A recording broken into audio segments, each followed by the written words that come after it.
मुंबईसह महाराष्ट्रात महिलांवरील अत्याचाराच्या घटना मागील काही दिवसांपासून सातत्याने वाढू लागल्या आहेत।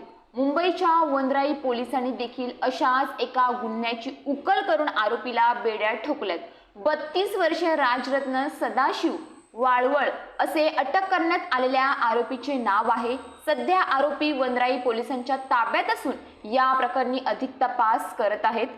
मिळालेल्या माहितीनुसार 20 जानेवारीच्या रात्री पीडित तरुणी ही वसई समुद्र किनाऱ्यावर एकटीच बसली होती। याच संधीचा फायदा घेत रिक्षावाल्याने तरुणीवर जबरदस्तीने लैंगिक अत्याचार केला।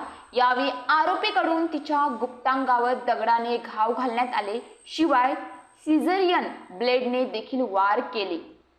यामुळे तरुणी गंभीर जखमी झाली। याच अवस्थेत ती वंद्राई पोलीस ठाण्याच्या हद्दीत आली, मात्र ती तरुणी रस्त्यावरून जाणाऱ्या एका नागरिकाला बेशुद्ध अवस्थेत आढळून आली। याबाबतची माहिती त्यांनी वंद्राई पोलिसांना दिली। वंद्राई पोलिसांनी घटनास्थळावर धाव घेत मुलीला जखमी अवस्थेत पोलीस ठाण्यात आणले। पीडितेला पोलिसांनी विचारपूस केल्यानंतर घडलेला सर्व प्रकार तिने सांगितला। यानंतर तिची वैद्यकीय तपासणी करण्यासाठी मुंबई महानगरपालिकेच्या KM रुग्णालयात तिला दाखल करण्यात आले। वैद्यकीय तपासणीचा आलेला अहवाल आणि पीडितेचा जबाब यावरून वंद्राई पोलिसांनी रिक्षावाल्याविरोधात कलम 64(2)M भारतीय न्याय संहितेचे कलम अन्वये गुन्हा दाखल केला आहे।